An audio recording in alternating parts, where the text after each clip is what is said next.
Ladies and gentlemen, boys and girls, children of all ages, come one, come all. A couple things we won't promise you at the end of the show. We won't promise you a beer and never deliver because we too poor for that. The other thing is we are ready to give you the Tuesday night flight. And today I'm joined by the gentleman Jack, the big guy KG. We got the boss man on assignment, but he's going to try to make it in. We got a little bit of everything. Baseball. We got a little NHL. So I hope you guys are ready. It's the Tuesday night flight, and that's the big guy, KG. Take it away. Well, ladies and gentlemen, as the Midnight Rider said, this is the Tuesday night flight. Welcome aboard. I will say this. Today has been a great day, been a good day. Let's make it a good night. So let me say this while I have you all here. We do the gridiron on Saturdays, so we have our playoffs starting. We will talk about the real college football playoffs come Thursday. But for those that are interested, if you are interested, I will drop the link below for the playoff game between Penn State and Maryland in our dynasty, which is tonight at 9 p.m. So after this show, you can tune into it. So I'll drop that link to get everybody settled. But let's jump off in this thing the correct way. Gentlemen, how y'all feeling?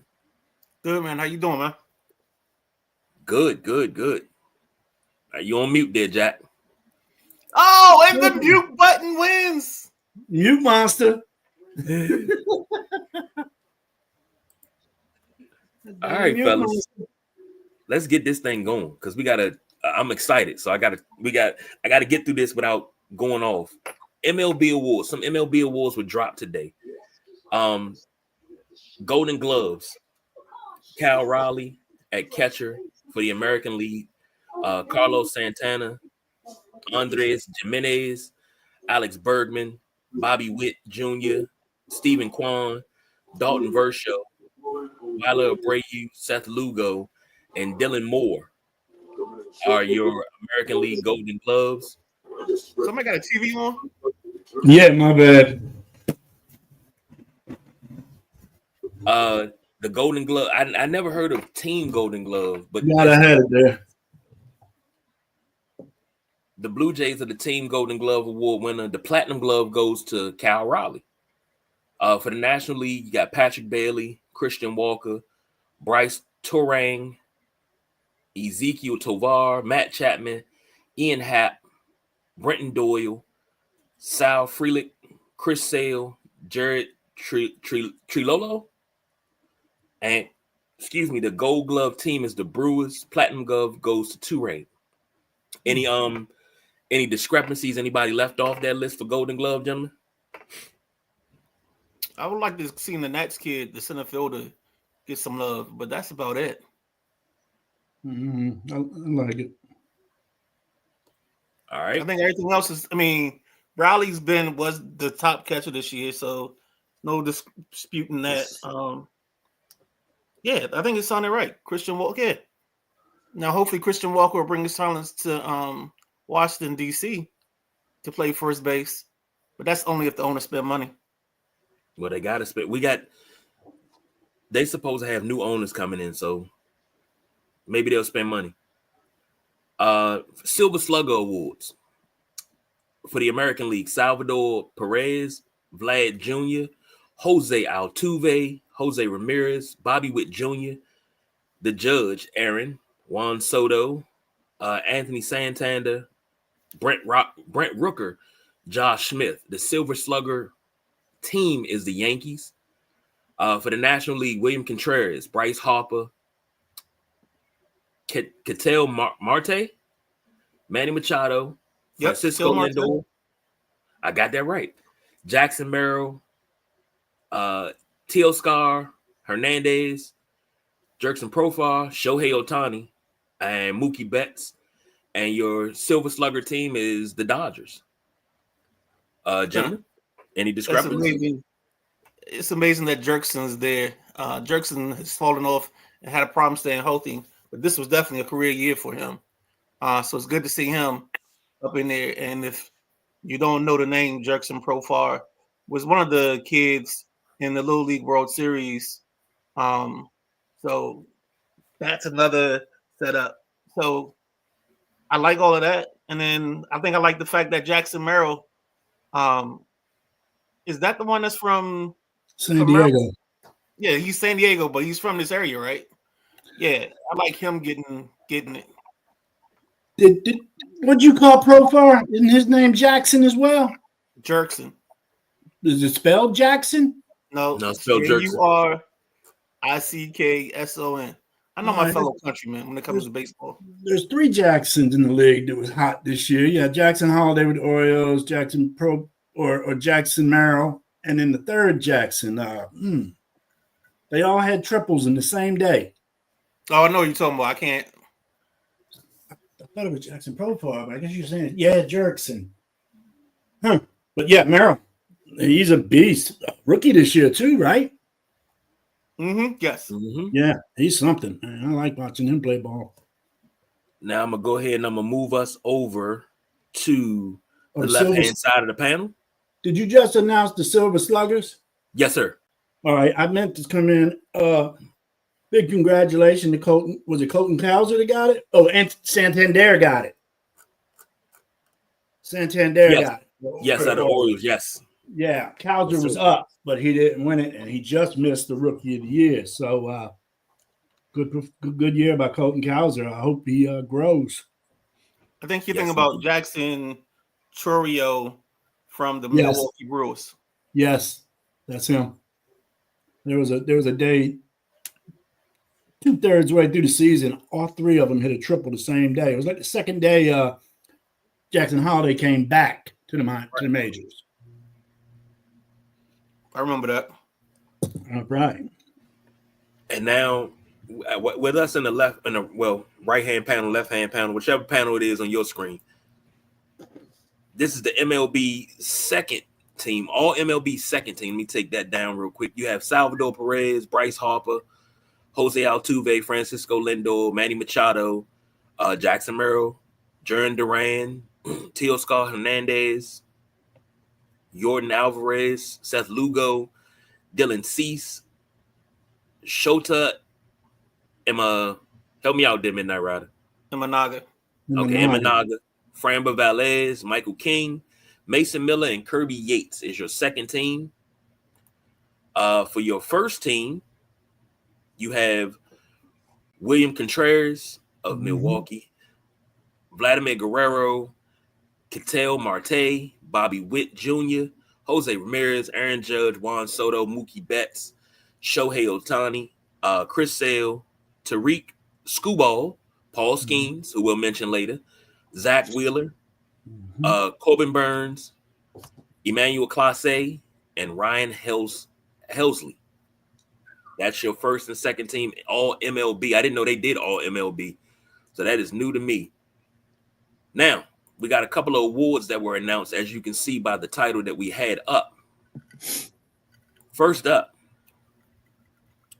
the awards for Rookie of the Year.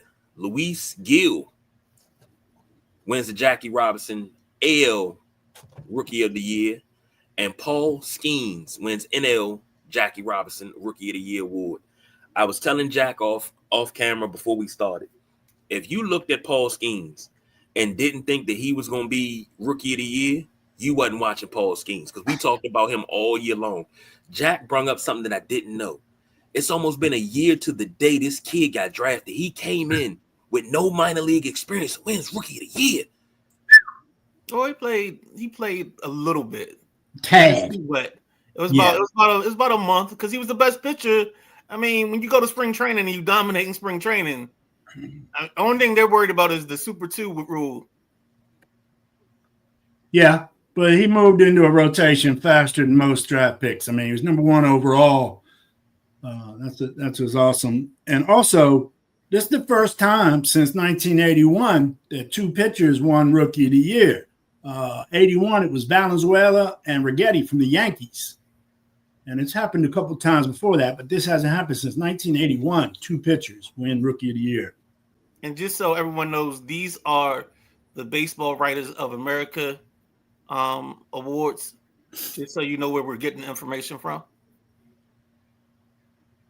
Yes. Baseball Writers of America. Yep. And I'm getting it from MLB. So, but we're gonna talk about baseball writers too. Now, this is another one that they hit. This is another home run. This was hit out of the park. This was a switch, whatever you want to call it. This was the right call. Pat Murphy wins Manager of the Year Pat Murphy from the Brewers wins Manager of the Year, and Stephen Vogt wins AL Manager of the Year. First season on the job. These 2 managers did the damn thing. Matty Ice told you about the Guardians. We talked ad nauseum about how the Brewers defied all expectations. These cats wasn't supposed to win, over 70 games? Or what was the over under 75? And I think they won over 100. Matty got you. Hit him up. Oh, yeah. Milwaukee wasn't in a good spot at the All-Star break. I think everything turned around second half of the season for them. And for them to go on and make the playoffs, and then Cleveland, let alone making the playoffs, make a splash in the playoffs. Cleveland wasn't supposed to be, but what, 3rd, 4th place in their division? Great season by the Guards, man. And it was fun having someone to keep us in the loop and to chat with about Cleveland's great season with Matty Ice. That was pretty awesome to follow. That way. Most definitely. And he said Vogt getting AL Manager of the Year so well deserved. Most experts, quote unquote, picked them last or 4th, and he took over for a legend in Tito and led them to a great season. Absolutely. And I'm going to say this, and this is me as a baseball fan. This is me, from the talks that I've had with Matty. I don't, 2 things, most importantly. If Cleveland would have beat the Yankees and they would have went on to the World Series, Cleveland would have took LA at least to 7 games. Don't know if Cleveland would have beat them, but Cleveland would have rocked LA to its core for a couple of games. They would have put up more of a fight than my Yankees did. That's number 1. Number 2, I'm putting it out there now. If we make it out to Matty make it back to the area, I don't care if it's summertime, wintertime, we got to do something where we just sitting around and doing nothing but going over these baseball stats and talking baseball, talking sports, doing what we do when we get together, which is absolutely nothing, and loving it. We got to do that. We got a whole group of people that we got to get together, and we just got to sit in a room. Hell, we can sit out and quote unquote go camping when we just sitting out and we got like big house behind us and fire pit, and we just sitting there talking till like 4 a.m. while we got dogs and stuff on the grill. That's what I'm talking about. That's all I need in my life, man. I'm down. Just want to throw that out there. Yeah, but I think if Cleveland would have made it instead of the Yankees, the only problem the Dodgers would have had was it's a little bit colder up there with that wind coming off the lake. It just would have been colder in Cleveland than it was in New York. That's the only problem them boys from LA would have had. That's it. I'm telling you. Matty said a lot thought the same of the Brewers too. Yeah, I agree with that. Yes. And we talked about the Brewers. We talked about the over-under, and they defied expectations. So I will say that is a deserved AL and NL Manager of the Year awards by both of those gentlemen. So congratulations to both. I am happy. I am thankful. I am glad. Because when awards go to the right people, you can't get mad at that. Now, speaking of awards and things going to the right people, hot button topic here. The Baseball Hall of Fame ballot is out. And it's a lot of first timers. There's a lot of old guys on there too. I have the ballot. I'm going to put the ballot on the screen. I'm doing this because I want to have a civilized conversation. I don't want to start any trouble. Midnight Rider. Oh, geez. So let me take the banner down so we can go over it.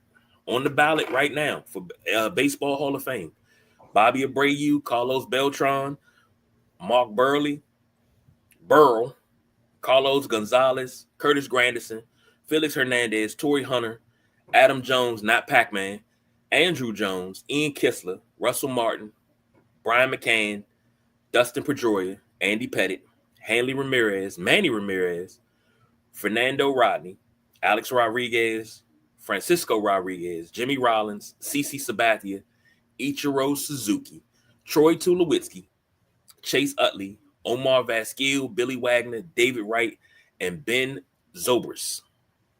Now you can only pick 10, gentlemen. I ain't worried about that. I'm only picking 2. Oh, okay. All right, then. Go on with your bad stuff. The ballot doesn't make sense because your best players from that era, aren't on here. I might give you 3. Who? I might give you 3. So let's go. My picks are Felix Hernandez, Alex Rodriguez, and Ichiro. Okay. So, Jack, if you had to pick 3? Oh, let Jack pick how many you want to pick. Oh, okay. I'm just picking what I pick. All right. I can tell you, there's someone here that I see going to be here and be here and be here. I mean, I loved Adam Jones, but he's not a Hall of Fame ball player. Curtis Granderson, I loved him in the leadoff spot. Not a Hall of Famer. Dustin Pedroia, good possibility, man. Great middle infielder, 2-time World Series champ. Rookie of the Year in 07, MVP in 08. Dustin Pedroia. Is Lou Whitaker in there in the hall? No. He don't belong. Let's go. Keep going. Hush, puppy. I gave you your chance now, son. Come on, baby. Let's go. CeCe Sabathia, man. He's got 3,100 strikeouts, dude. Ichiro, yes, a lock. Ichiro should be a lock. Tulowitzki, what's he doing on this list, man? Billy Wagner last year, 73.8%. Just missed getting in. I think Billy Wagner will get in this year. Andrew Jones, I like him. But how many do they accept? 8? 10? 10. I think they accept 10. 10. I'm still under that number. I'm still just confused who you got in and who you got out because you told me a story after everybody. I got Pedroia, I got Sabathia and Suzuki right now, and Wagner. Andrew Jones, God, he's gonna have to wait another year, but he's nice, man. If he has to wait, he's not huh? I'm sorry. If you say he has to wait, then he's not a Hall of Famer. This is where I get into it with KG. He's up there at the top again, man, in the votes. I mean, I think he had 60-something% last year. Beltran's right there with him. These are all the guys I named first are the new ones. The guys I named second have already been here and not been voted in. I think you get 10 years you can run for this. Yeah, but you have to have a certain percentage to stay on after a certain number of years. Right.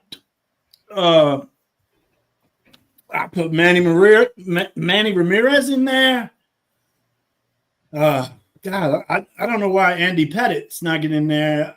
I didn't think he was involved as much in the PEDs as some of the other ball players. I didn't know that. Francisco Rodriguez. I only got 6. I go 6 guys. Pedroia, Sabathia, Suzuki, Wagner, Ramirez, and Francisco Rodriguez. The other ones, man, I don't see it. Well, I'll say this before I get to Maddie's comments. I got 10. But my number one. Of course I do. You got 10. But my number one is none other than the Cobra, Dave Parker. If he doesn't go in first, this whole thing is null and void, and I don't want to hear nothing about it. Dave Parker goes in first, or nobody goes, and I turn this whole motherfucking thing over. I swear I will. I go up to Cooperstown and turn everything over. Well, obviously he can't because he's not on the list. Well, this is just a list of the ballot. He's on the senior list. Okay. He's on, but he is a finalist on the senior list, but he should have been in the Hall of Fame years ago. Yeah, I love Dave Parker too. I got an autograph photo, Dave Parker and George Foster over there on the wall, man. They was my guys. I don't know. The cover needs to get in, man. You got his numbers by any chance, KG? Let me pull them up. I can get them right now. Don't start, talking about somebody if you ain't got no numbers. Oh, well, I mean, Dave Parker is Dave Parker. I got a matter of fact. He got 400 home runs on my Instagram. I have Dave Parker in the locker room with, if you hear any noise, ain't nobody but me and the boys bopping, and that's what he has on his T-shirt. I just want to know how many home runs he got. 339. How many ribs? 1,493. Not enough. Come on, y'all. Not enough. Integral part of 2 World Series championship teams. NL MVP in 78, 3-time Golden Glove winner, 3-time Silver Slugger Award, 2-time NL batting champ, led the league in RBIs, National League in RBIs in 1985, in the Pirates Hall of Fame and the Cincinnati Reds Hall of Fame. That's where he's at. And you know where else he gonna be? In that extra wing that we build on all Hall of Fames for KG's guys. He was a part of the We Are Family Pittsburgh Pirates. Come on now. I know. It's a Pirate uniform I got him in too. He's not even in the Cincinnati joint when he was playing with him. Okay, and Carlos Beltran had one of the greatest playoff series ever in terms of home runs, carrying the Houston Astros to the World Series. So what are we gonna do now? I didn't hear what you said. You broke up on my end. What you say? I said Carlos Beltran had one of the best playoff series ever in terms of home runs. I mean, we're gonna do that. Let's just go ahead and give him a cupcake and get him in the club. It's not about cupcake, but you speak on a Beltran cupcake? Huh? You're saying Beltran's cupcake and don't deserve it? No, he doesn't deserve to be in the Hall. Why not? If the standard is the standard, we can't deviate from the standard. He's a one-time World Series champion, got 435 home runs, 565 doubles, and he's got almost 1,600 RBIs. What kind of standard are you looking at? How many hits he got? Most people don't get in the Hall unless they got 500. Yeah, 435 with 1,600 RBIs is right enough, in my opinion. How many hits did you say? I do not have his hits listed in front of me. Okay, let me pull it up because this is what I always thought. You take too long. This is what I always thought. When it came to Baseball Hall of Fame, I always thought automatically 500 home runs got you in, 3,000 hits got you in. That's automatic. One of the two. Beltran's got 2,700 hits. 27. He's got 27. Damn, these numbers are so close. 2,751. Yeah. 2,725. That's what he's got. I'm not. 2,700 hits. That's almost 3,000 hits. Y'all are nuts. You don't think almost 3,000. Having 3,000 is too. I'm going to put it like this. You watch when that vote comes. What's the vote? January, February? I'm not sure when it is. It's in 25. It's January, February, I believe. And you watch Carlos Beltran make it this year. You watch, mark my words, blue magic on that shit. Okay, blue magic. Put me down. Because these bums pick and choose who they want to put in the Hall. Ain't nothing wrong with Beltran's numbers. Ain't nothing wrong with it. Well, if they want the elite to be in there, there's 2 names that should automatically be in there before anybody else goes in. Since we stepping on the table for people, and that's Barry Bonds and Pete Rose. So until they get that shit right, agree on both. And they just letting anybody in now. They probably let Chase Utley in. Dude, nah, hold on. Nah. Hold on. Let me give my other 9. Let me give my other 9. Ichiro. Oh, sorry. We forgot about you. We forgot about your big ass list. We was used to like big leagues and shit, so we knew your list would be big. Okay. Ichiro, automatically. That's without a doubt. Ichiro, automatic. Torrey Hunter, CC Sabathia, A-Rod, Pettit, Andrew Jones, Manny Ramirez, David Wright, and Chase Utley. David Wright didn't play half his career. Who you said Chase Utley is on your list? Oh God, What? just build a whole wing for him. Yeah, Matty Ice said this Ichiro or CC. That's it for me. sucker type wing or something you got to make super suckers because Chase Utley ain't no Hall of Famer, bro. What did he do for me lately? Maddie said A-Rod is marginal, but as long as you guys, as guys linked to the Roy's don't get in, he may not either. Yeah, because he's linked in that too. But they pick and choose the Roy guys they don't like. Yeah.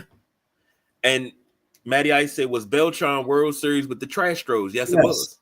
Yes. 2017. KG, run me back through your list 5 through 10. Let me see. I apologize. 1, 2, 3, 4, 5. Utley, Manny Ramirez, Torrey Hunter. What Torrey Wright. do? David Wright? Torrey's David Wright was good for a minute, man. Then he said, I loved David Wright when he was young, but he fell off the map, man. Was he probably a 245, 265 hitter? And David Wright used to hit long balls, but he ain't hit maybe 250, 300 of them. Don't do that. Don't. We don't need to see David Wright's numbers. They're not good enough to be Hall of Famer. I was close enough on what I said. I bet. Put him in. I You like can put this him in the guy. next He played Hall of Fame. Uh, So who's after David Wright? That was only like 3 or 4. Keep amusing Maddie me. said so he goes in the trash can Hall of Fame then. Talking about Beltron. He goes in the sucker wing. No, Beltron's in the real deal. That's your boy Chase Utley and them, man. They're gonna be serving cookies at the Hall of Fame or something because they scrub. Man. They not that good. Come on, man. I'll stick with you on your Dave Parker stuff, but Chase Utley. I think his name's just there because he's eligible.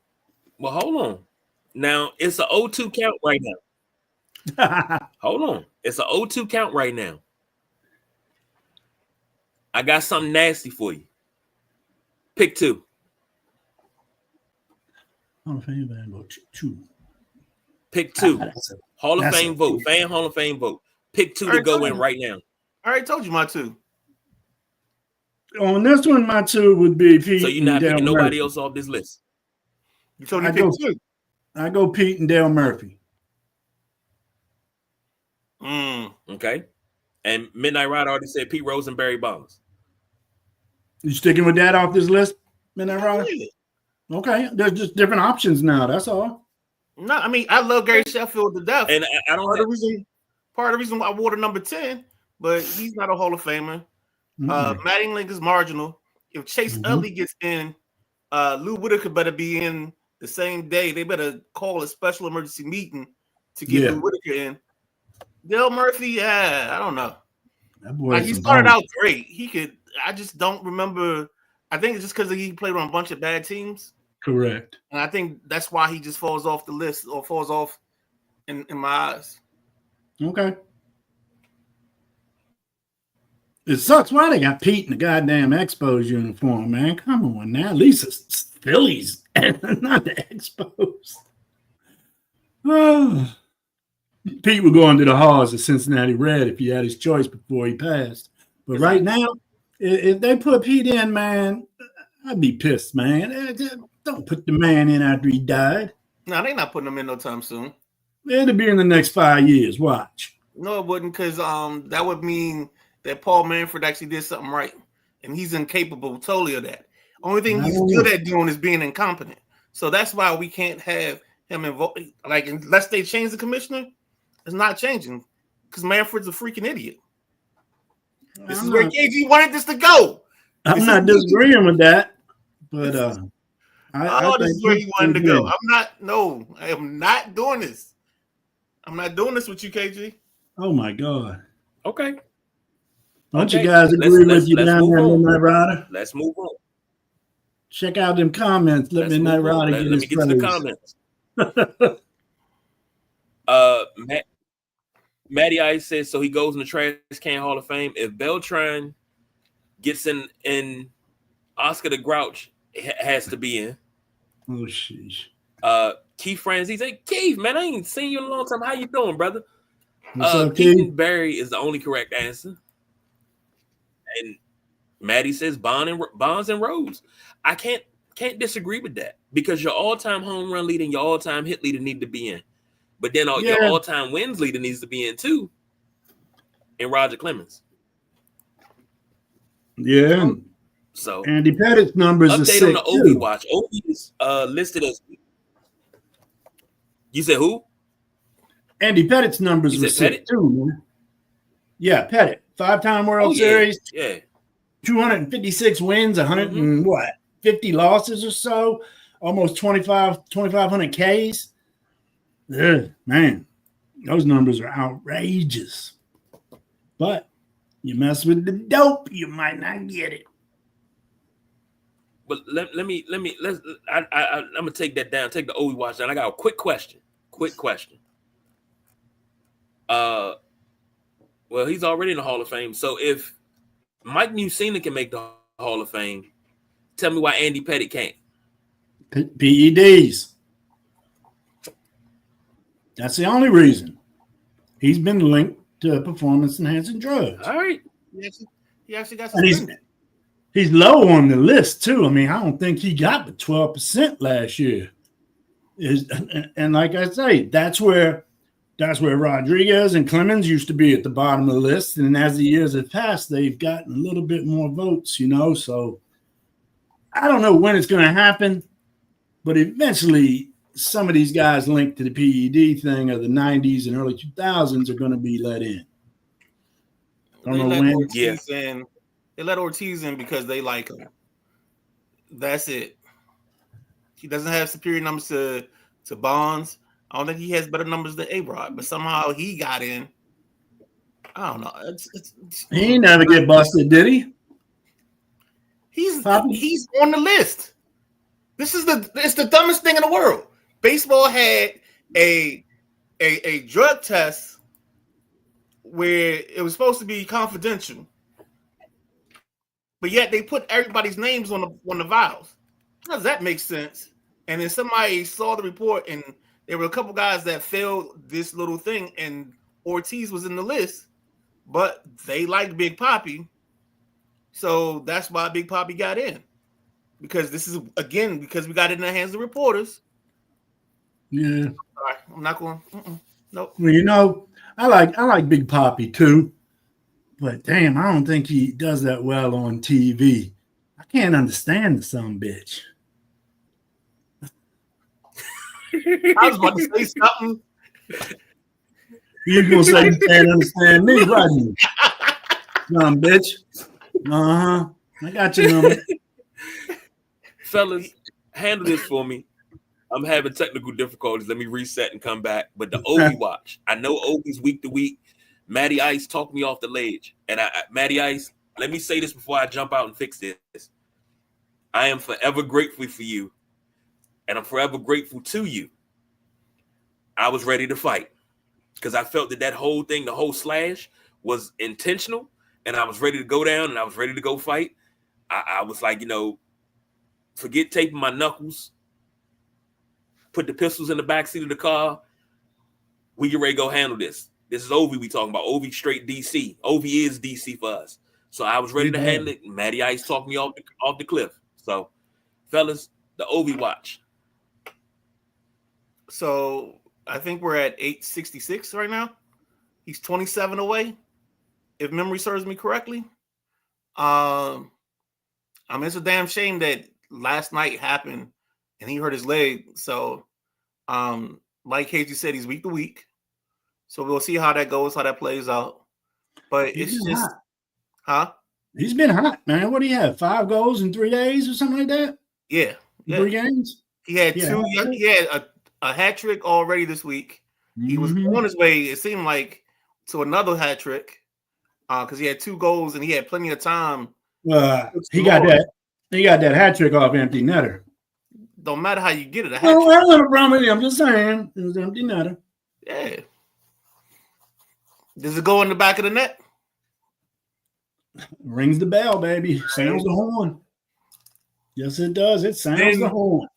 Then he had some other crazy stat where I think his his goals the other night gave him goals against 178 different goalies. So that's a crazy number in its own right. That he's gone this long. And Matty Ice just came up with a nice one. I'll pull that up real quick. Uh-oh.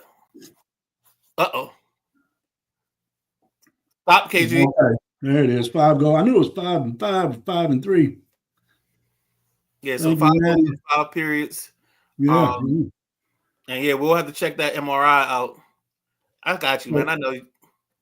But what's so awesome about this, you got a guy that's almost 40 years old, and he's been playing high level of hockey as soon as he came to the NHL. I'm not sure how many years he's got in the league, but he's either like around 19 or 20. Yeah. He's got 39 years old and doing this, man. Keep going, Ovi. Keep going. Well, we're probably in one of the best periods of 40-plus players in the sports. I mean, you had Brady before he retired. You have LeBron right now playing as we speak. And he had like a couple of triple doubles. I think he had 4 in a row. Yeah, dude. And then you go to Ovechkin. Talking about guys in their 40s playing ball and playing at high levels. You saw it. We don't normally see these levels. I seen Gretzky, and that was amazing. Following them from Edmonton to LA. It was awesome. I mean, Gretzky was on. It was like watching Jordan, man. If Gretzky was on, you're watching it. And I wouldn't, you're not even a hockey fan, but you heard Gretzky games on, the Oilers or the Kings. I was like, yeah, it was awesome. I mean, I seen Gretzky. I'm trying to think of some. Were you guys? Yeah, you guys are only 10 years younger than me. Y'all saw Gretzky. Yeah, and then don't forget the Ranger years. Yeah. I forget about that. But his best years, I think, were the ones I was talking about. But think about it like this. If you take the goalies and what they wore in Gretzky's era, and you look at the goalies now, all the padding, all the gear, and I mean, for him to be able to pass this guy, we're talking about 2 different generations of hockey. Oh, yeah, it's amazing, dude. When Gretzky said it, I said it would never be done. I'm serious, but if you saw the pass, they had like you take one to pass down, sawed it in half. You could put it on 2 legs back in the day. That's what makes the Ovi run so great. I agree.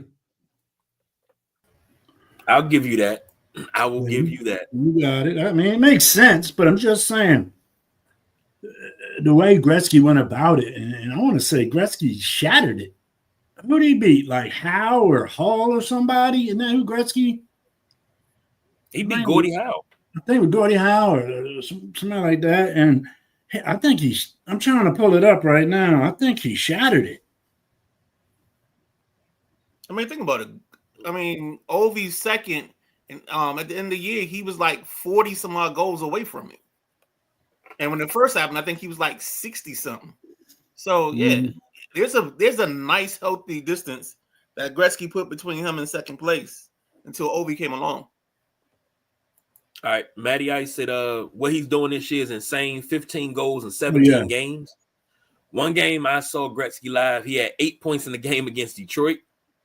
And Matty said, true, but the equipment the guys have now is just elite. The sticks alone are just crazy. How the torque they get is insane. Yeah, I remember you had to pay top-notch money to have a stick made with the right curve to get the right amount of torque on it, that it didn't break. And it actually, when you went to hit a slap shot, it bent. And it bent perfectly without breaking. And you could probably shred the net if you did it right. Yeah, I think it was Brett Hull that Gretzky beat. Does that sound right, guys? Nah. Because Gretzky would have been done by the time Hull. Okay. I see it. It was Gordie Howe. It's Gretzky, Ovechkin, Howe. Sorry, guys. So we got a little college basketball. Cincinnati up 63-49 over Northern Kentucky. Number 2, UConn playing TAMUC. Don't even know what school that is, but they up 66-31. Looking for the three-peat. Yeah, that's why they playing cupcakes. Florida is up over Florida A&M 63-41. Kentucky's up over Lipscomb 90-52. Number 1 Kansas. Hold up. Is Captain Cupcake schedule actually talking about somebody having a cupcake schedule? I ain't say nothing. Let him go over to McDonough real quick. What are we doing here? It's the easy. King of cupcake. Oh, I start my schedule. We playing the Little Sisters of the Poor, the Mather. You know, you gotta get them wins.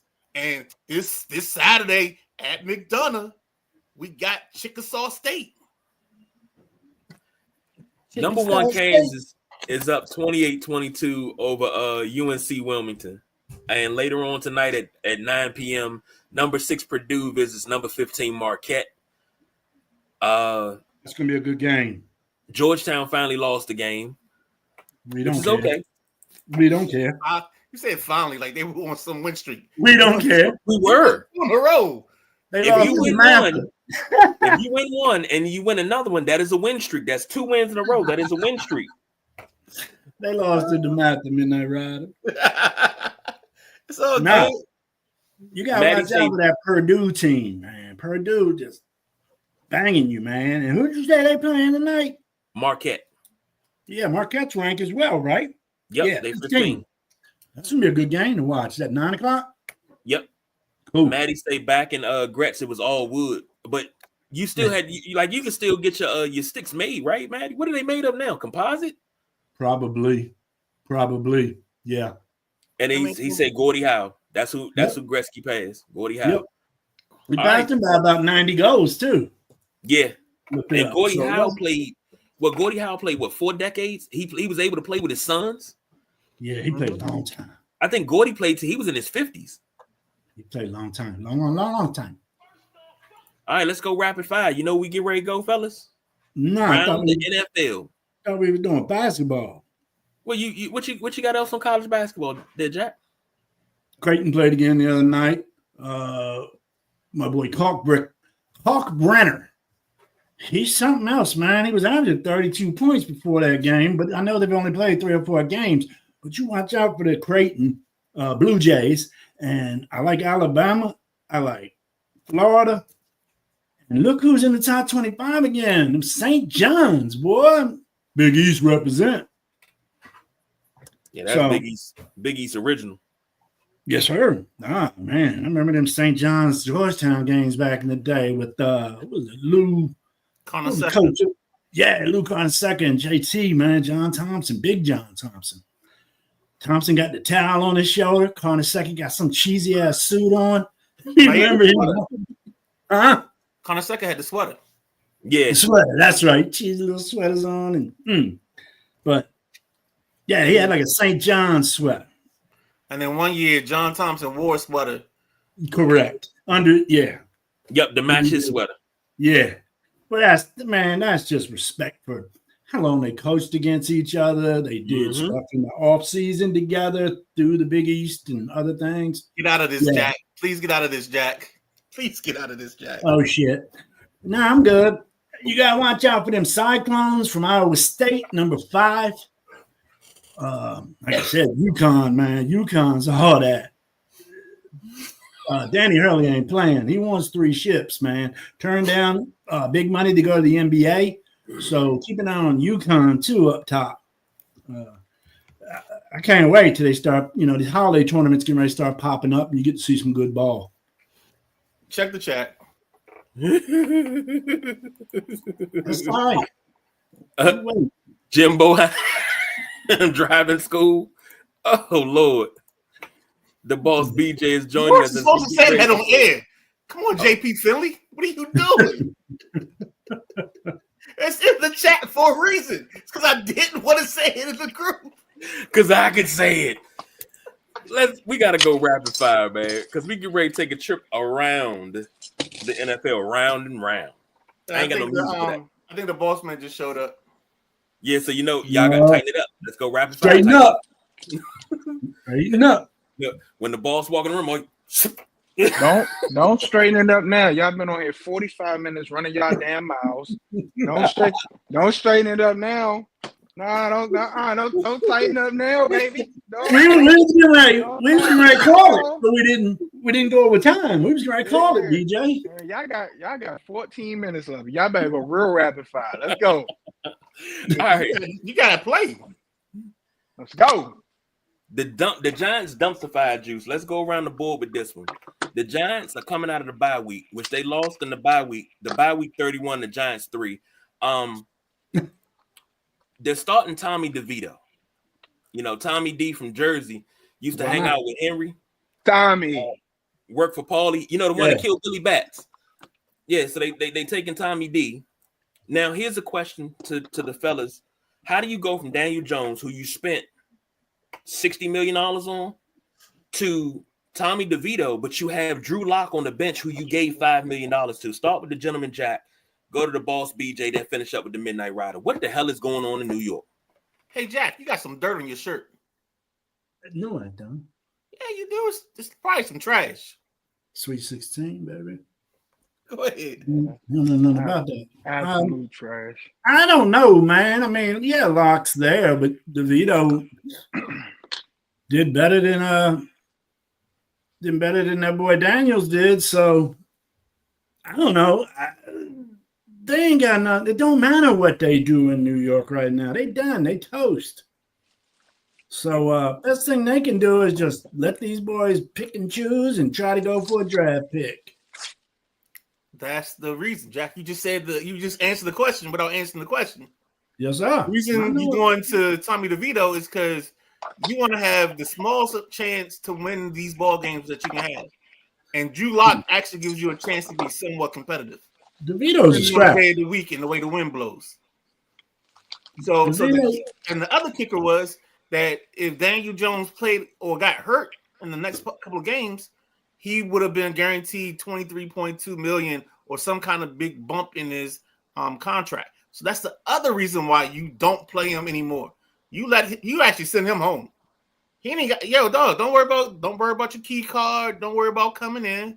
You know what I'm saying? You can stay at home with your girlfriend or your dog, whatever it is, because you don't need to be in the building. I want no way for you to get hurt on John's property. Yeah, gotta protect your business. Mm-hmm. You can go to Aruba now. Don't wait. Don't wait. Let me tell you this.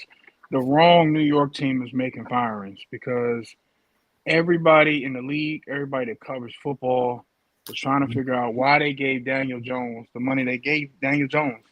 When you hired Brian Daboll, you were hoping that maybe he could squeeze something out of him and get him on track. And it looked promising the first year, but it still wasn't nothing concrete that he should have signed the money he signed for.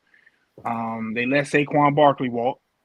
So you got the wrong New York team making firings. This is 3 years too late as far as Daniel Jones. And, I guess it's tank time and figure out, who the next quarterback, is going to or try to be for the franchise, man. It's not surprising. It's just head scratching that he started this many games and looked this bad for so long. I mean, they might as well went and got Nathan Peterman if that was the case and let him start and let him play. Can't do no worse. It's been and you can't tell me at no point Cam Newton wasn't better than this kid. And I ain't trying to put nothing on the fire, but you ain't gonna tell me Cam Newton at any point. Cam Newton right now, you get him off the podcast, put pads and a helmet on him, and he could go out there and do better than Daniel Jones. So it's just too long, way too long. I think the Giants are going to rally behind my man DeVito. I think they're going to rally behind him. I think they're going to win some unexpected games. They're not trying to win because he plays, man. He brings it, and we all know we all play when you got somebody that's giving you 120%, even if they only got 60% talent level, you can run behind that. Especially when he has the ball in his hand, you see him making effort. They're going to make effort. You guys still got Malik Neighbors out there. They might trip some wins and in typical Giants fashion, just screw themselves. I'm gonna say this about Danny Dimes. This season he started 10 games, completed 63% of his passes, 2,070 yards, 8 touchdowns, 7 INTs, a 79.4 rating. Dable's first year in New York was 22, if I'm not mistaken, correct? Something Fact like check that. me on it. Something like that. But basically, they won like 8 or 9 ball games. They were in like they were 9-6-1. They went to the playoffs that year, and they won a playoff game. Danny Dimes has a playoff win in 22, and he has a playoff loss. So that means they lost in the divisional round. He threw for 3,000 yards, 15 touchdowns over 5 interceptions. Nothing's better than his rookie year where he threw 24 touchdowns and 12 interceptions. But I don't know what they're expecting from this kid because he's an ebb and flow. It's like 1 minute he's high and then the next minute he's low. But I always said it, if he played the Commanders pre-24, every year of his career, he'd be a Hall of Fame quarterback. But Danny Dimes ain't where it's at. I think he's going to be the reason that Brian Dable is fired and probably never coaches as a head coach again. Because of this dumpster fire, this dumpster truck juice fire that's in New York on one side of the locker room. But we go to the other side of the locker room around the corner, Joe Douglas, general manager for the New York Jets since 2019. He came over from the Philadelphia Eagles as the vice president of player personnel. You bring in Devontae Adams, you bring in Aaron Rodgers. Man, you had a 6-year contract, and you come in with this team that drafted Zach Wilson, Garrett Wilson, all these guys, and you couldn't win. Then you bring in Aaron Rodgers, who's the missing piece, and you're still 3-8. Jack, too little, too late, or this is what the Jets need to turn it around?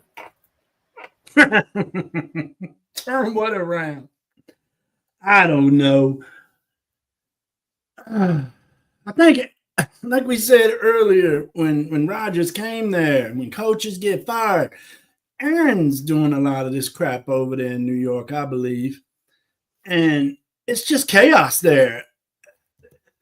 Get right? They can't find Get Right. They can't buy Get Right in Walmart, man. The Jets is just short, man. Go ahead, tank. Get rid of Rodgers and get you a new quarterback next year, hopefully in the draft. They had a decent defense, but I think the defense is on the field too long. Aaron Rodgers had a lot of 3-and-outs the other night, man. That's not good for your defense. So, New York, both teams are just jacked, and they're going to get a good draft pick. That's about all you can say, man.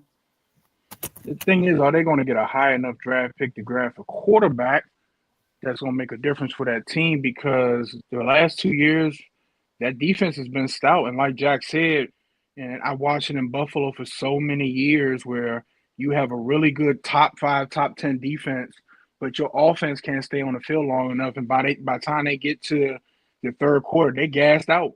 They can't stop anything. They get, starting to get gassed. You're starting to get picked apart. That New York Jets thing, like I said, I want to know how this is going to affect Aaron Rodgers' legacy because he just killed that whole organization, and he probably set them back 2 or 3 years, maybe, depending on who they can get in there as a GM, what deals they can make to get a quarterback in there. That's all this team is missing is a quarterback. They got some weapons. It's time for Aaron Rodgers to pull up his big boy pants and take responsibility for this mess right here. This is his fault. That's not happening. So, and I think BJ's right. They got to find get a draft pick. But the problem is, who's going to want to be in that building with Woody Johnson? Like maybe if Woody Johnson goes back to being the ambassador of Belgium or wherever he was, that'll create some peace in the building. But otherwise, nah, man. I mean, it's going to be toxic over and over again. And then we know that Joe Schoen ain't too far behind Joe Douglas and getting fired in terms of GMs.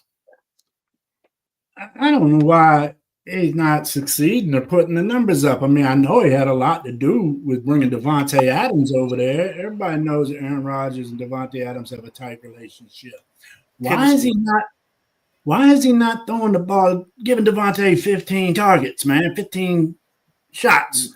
He's getting 4 and 5 targets. I don't get it. And then you got that boy Wilson that can fly like the wind, keep hitting Devontae on them crossing passes, and eventually that safety's going to step up, and you got Wilson on the fly.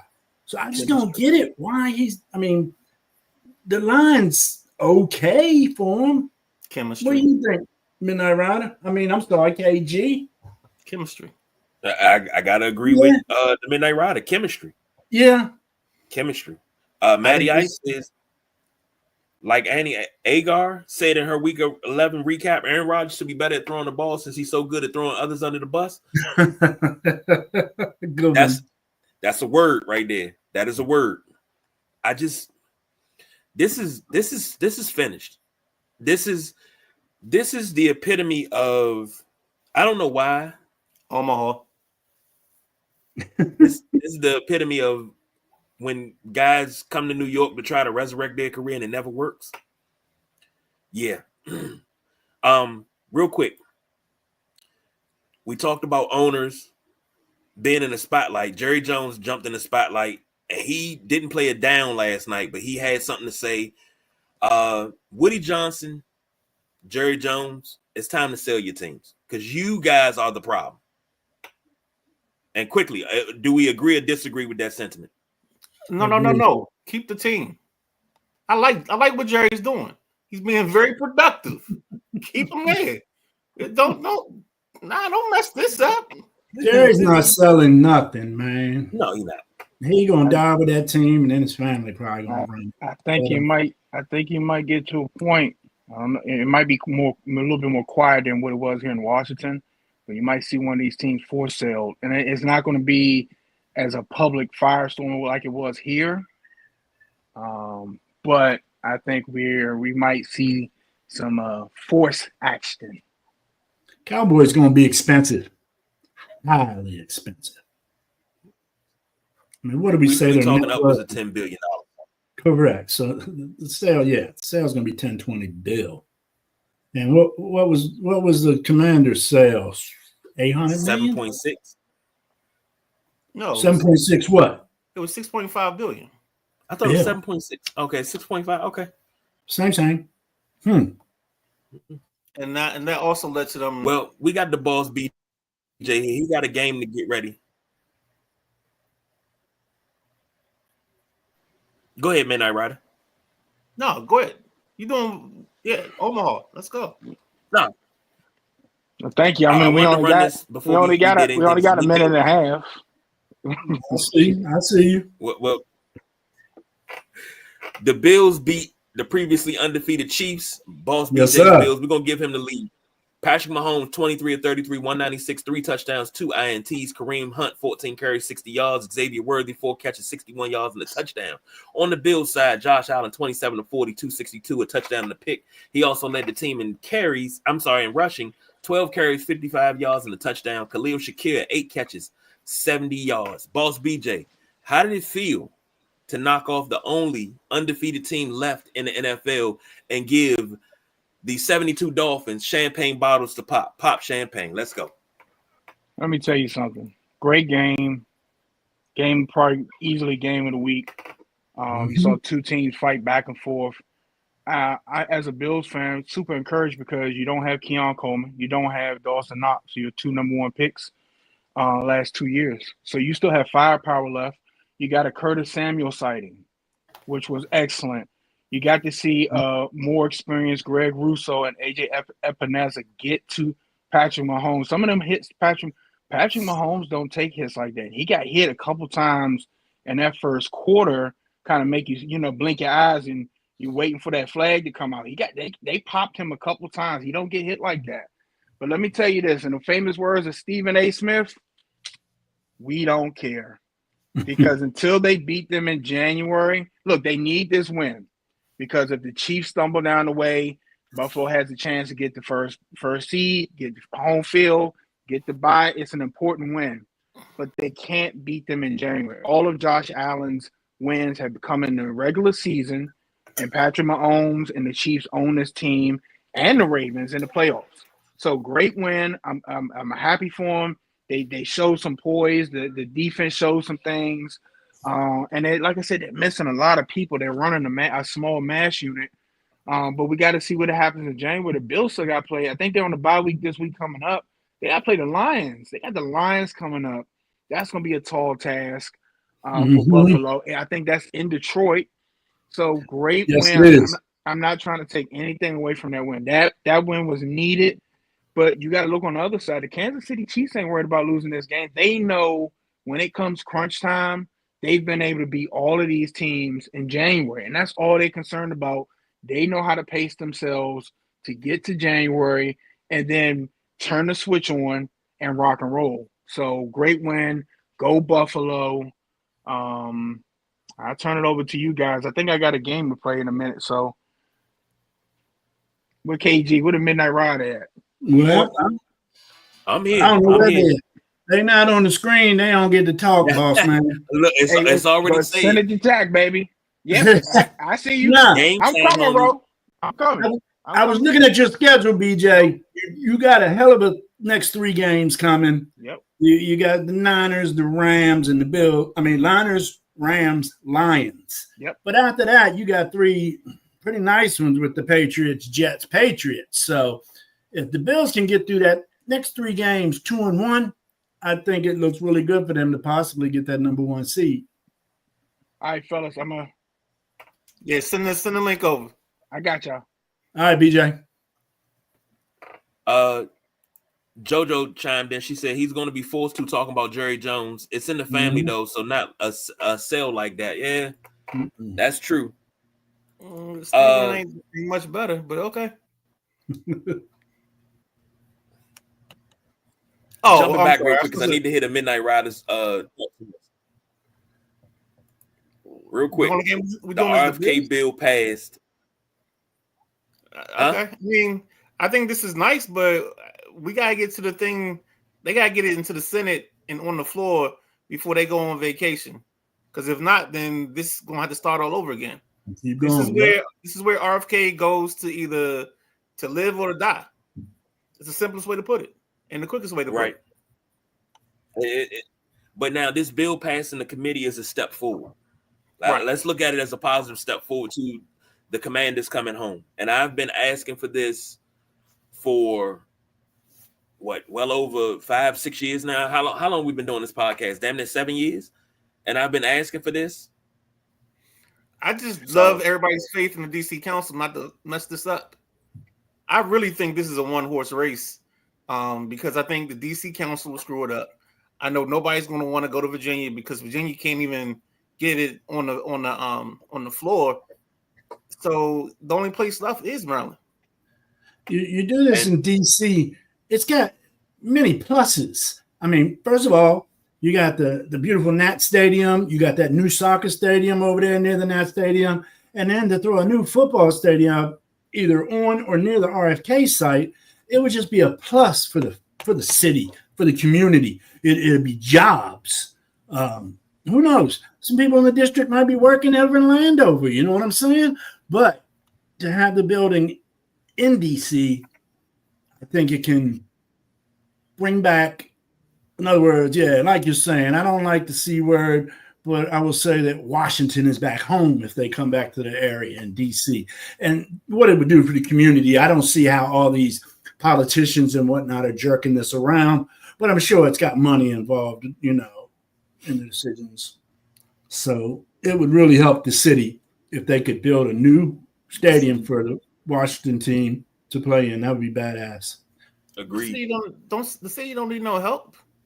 Everybody keeps talking about this city like it's poor. There's only 1 or 2 sections of this city that's poor, and that's Ward 8 and Ward 7. Everything else is great. Our median income in DC is $149,000. Yeah. Not to go off on a tangent. I'm not going off on a tangent. I was just trying to say that. I'm saying not to go off on a tangent. I'm saying for me, not to go off on a tangent. I don't think that this should be left up to people that don't know nothing about the history of DC. I hate when decisions for neighborhoods are left up to people that are transplants. People from Iowa, North Dakota, South Dakota, from the West Coast. You talking about what's going on in DC. DC's not your home. We don't go to your hometowns and tell you how your culture's supposed to be. DC is a culture city. Don't come here talking about what we should do here. You about to go in onto another thing. I'm not. All right, so let's not gonna do it. Let's close out with our last parts of our games and just real quick. We're gonna go home. We're gonna go home. I'm not gonna do it. I promise I'm not gonna do it. Let's get out of here on each game. No go backs. So say what you gotta say and we out. All right. JoJo said it's got to be on site. It's going to be in PG, good old Westmore, Woodmore. So there are so many new homes now in that area. It's going to be a battle. Where in PG would you put it? Probably right back where it's at. Yeah. Yeah, there's a lot of land over there. JoJo. Parking Planning owns a lot of that land. You own the land. Excuse me? The Commanders own a lot of that land. And so is Maryland Capital Park and Planning. Yeah. That learning center up on the hill there. JoJo's Packers beat the Bears 20-19. Missed field goal late. Jordan Love, 13-17, 261, a touchdown and a pick. Josh Jacobs doing Josh Jacobs things. 18 carries, 76 yards and a touchdown. Christian Watson, 4 catches, 150 yards. For the Bears, Caleb Williams, 23 of 31, 231. DeAndre Swift, 14 carries, 71 yards and a touchdown. Rome Aduzier, 6 catches, 65 yards. Once again, Caleb Williams, third week in a row, Caleb Williams has led a game-winning touchdown drive and only to lose in regulation. Thoughts on this game? Start with the gentleman, Jack.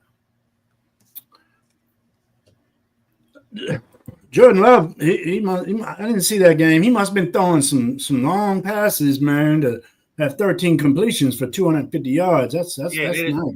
They didn't drive the ball at all. Yeah, big plays, huh? Mm-hmm. But what was the final score? 2019. Okay. I don't know. Packers squeaked that one through, and a good win for the Packers. I mean, they on a little win streak, I believe. All I gotta say on this ball game, fire Eberflus. That's what everybody's saying. In the all season, fire Poles.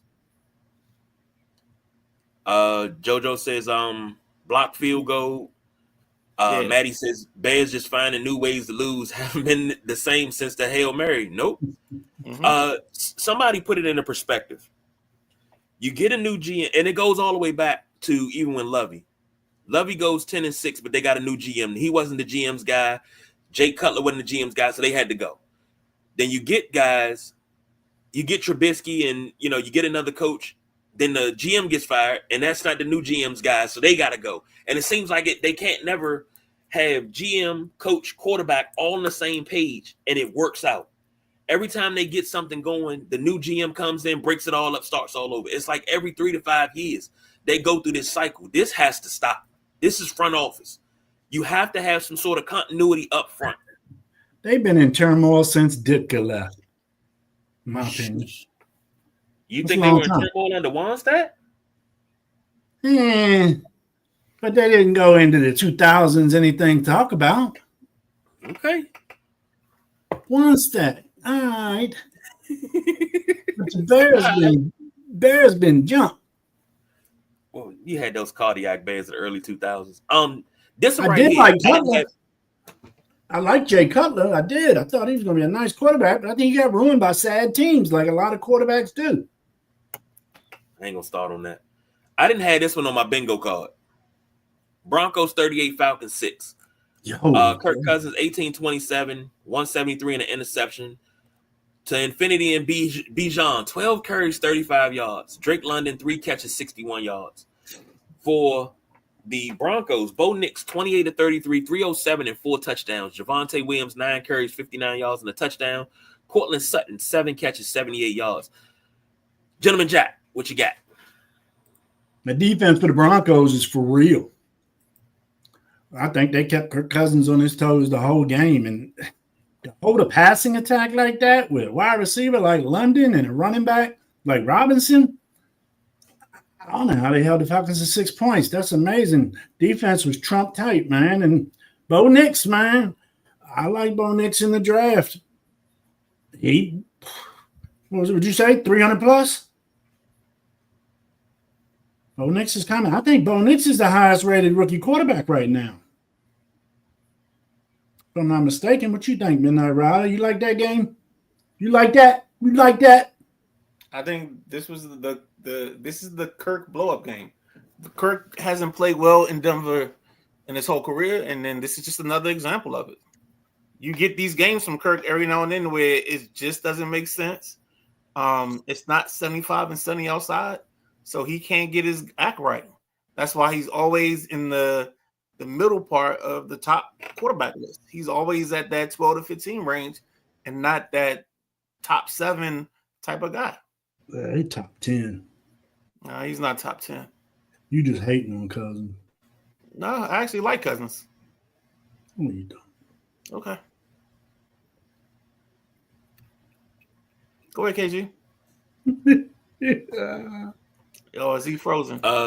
Matty Ice said Bo Nix showing maybe he's the guy of this draft. Slow down, KG. Slow down, Matty Ice. Slow down.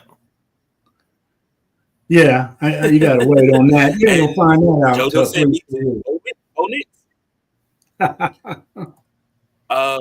Didn't have it on my bingo card. This was another one I didn't have on my bingo card. San Francisco 49ers lose again. Seahawks 20, San Francisco 17.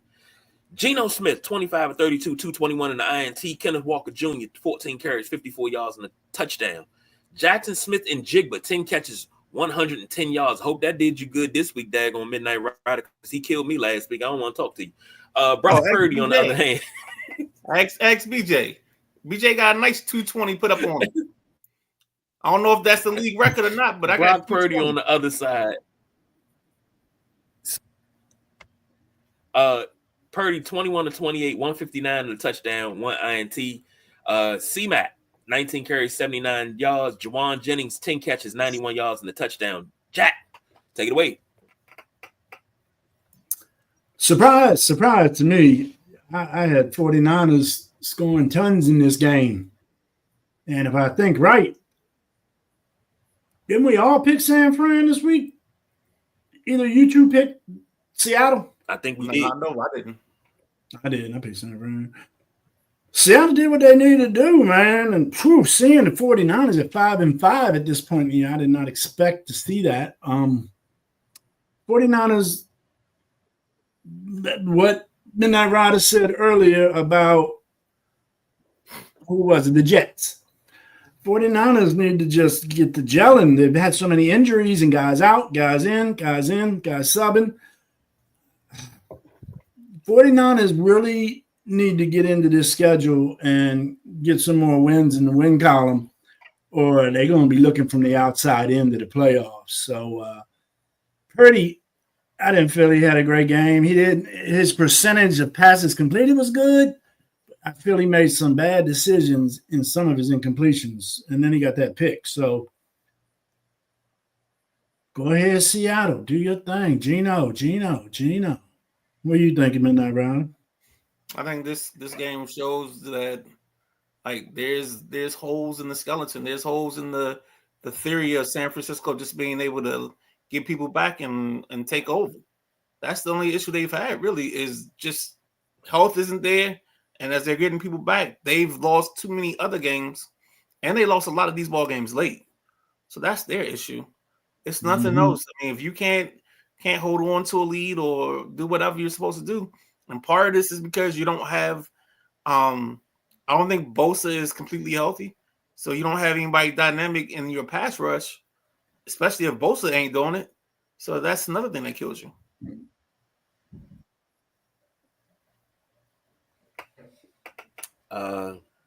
I won't say anything about Bosa. I'll leave it alone.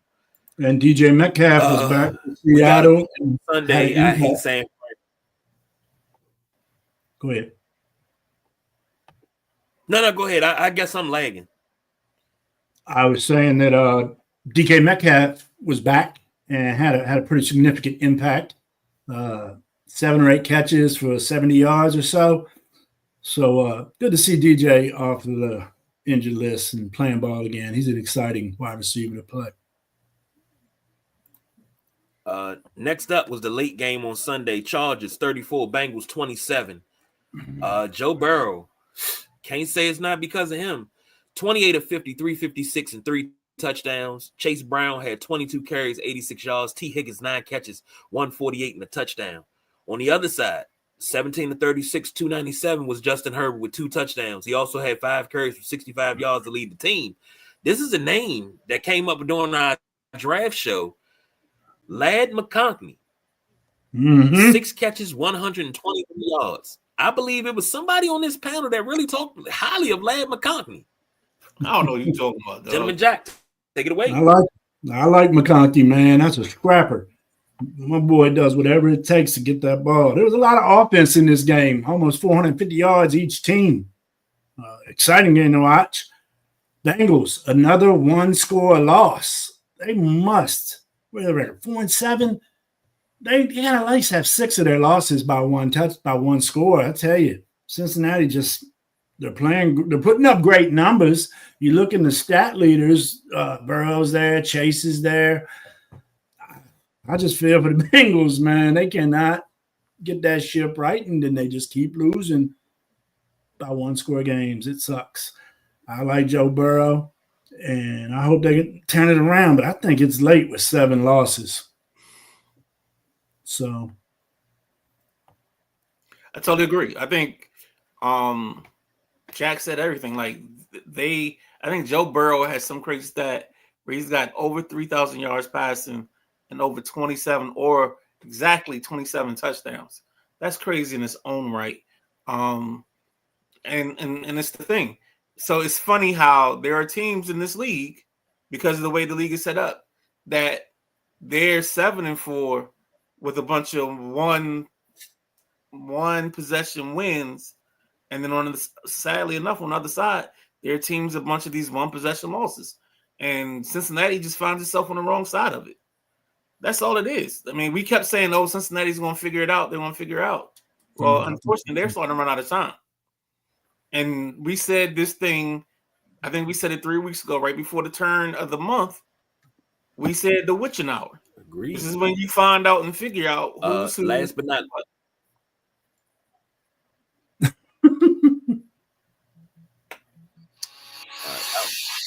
I gotta be lagging because it's like you'll stop and then you'll start. So last but not least,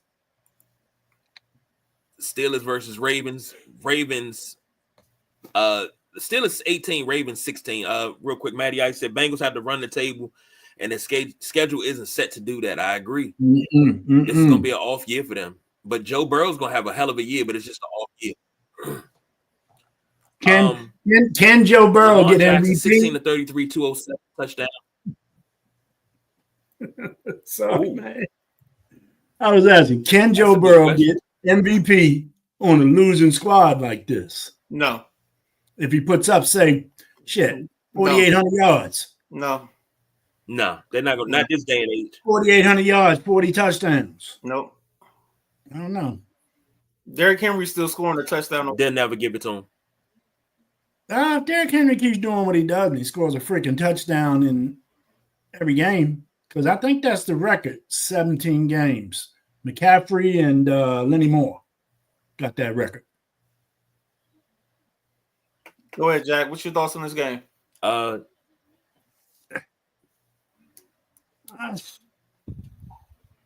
Ravens, they shot themselves in the foot in this, in my opinion. I mean, first of all, I'm going to go to the end of the game and start.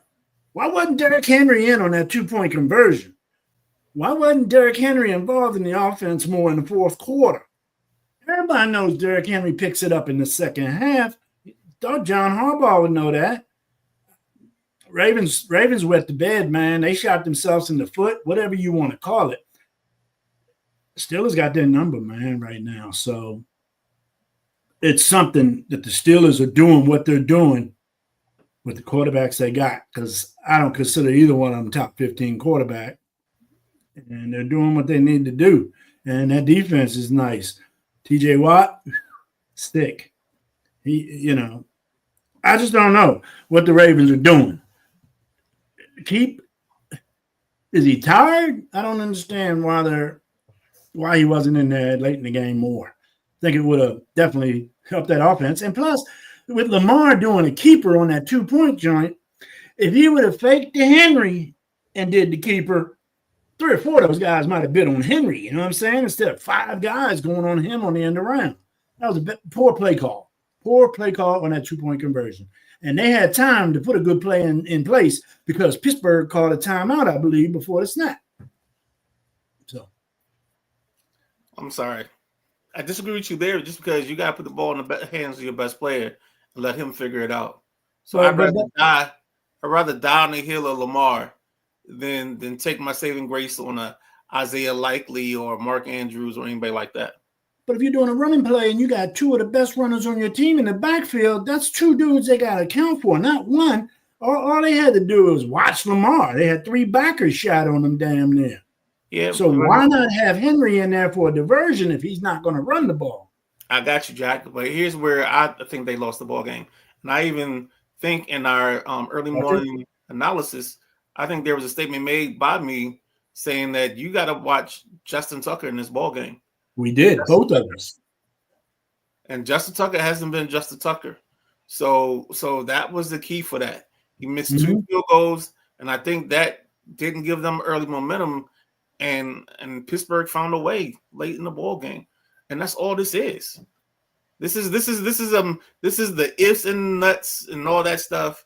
Or, if I don't know what the sayings are, but if was a spliff, we all be high. However it goes, baby. But that's the problem. We don't have those ifs.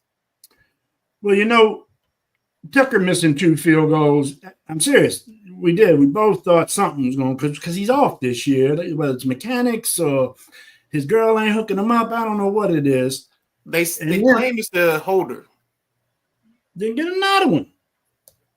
And then Boswell makes all 6 of his field goals. Boswell had a day. 18-16, 6 field goals beat you. But they didn't beat that Redskins 7 field goal game this year. So, but yes, and I see Matty Ice chimed in. Was a fun game. Yes, it was. First half was good. It was just a battle. And anytime you watch a Pittsburgh-Baltimore game, you're going to see a battle, man. That's just how that rivalry is. KG, if you got a bracket for the college football league, let me say this.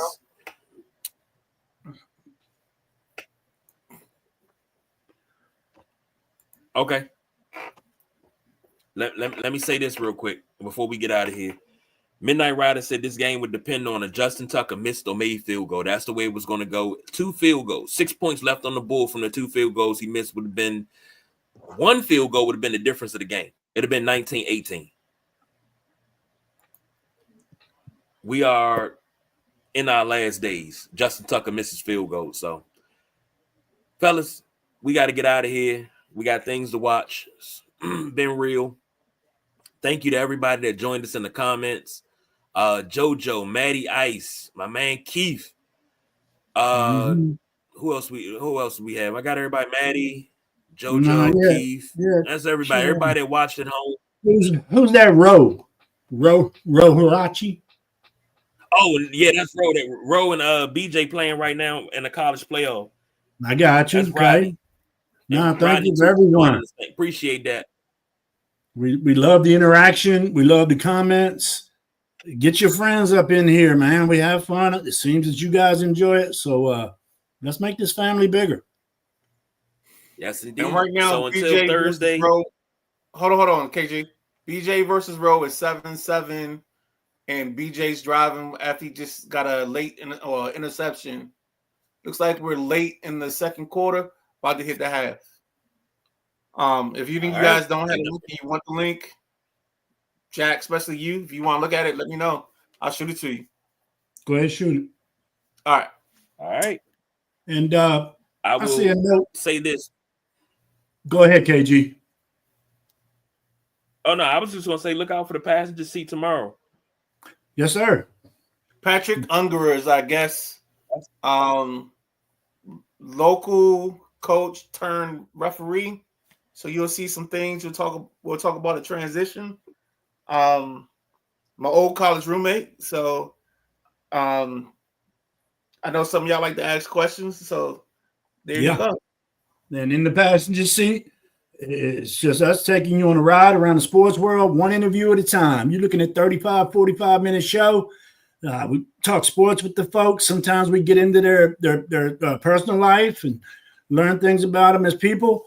It's a great show. So looking for a 30, 40-minute podcast. Check out In the Passenger Seat Wednesday night, 8 p.m. Thank you. Look at you, Jack. I see. And Matty Ice said Cavs couldn't come all the way back down from 20 down. Celtics would give them their first lows. Yeah, I know. I got to turn that on. Come on, go Celtics. So for the gentleman Jack, the Midnight Rider, the boss BJ who had to run out, I'm the big guy KG. We don't do no overtime. And Matty Ice said Kent State losing streak will hit 20. Blue Magic guarantee. I got him. I got him winning this weekend, Matty. I'm telling you. We are out of here.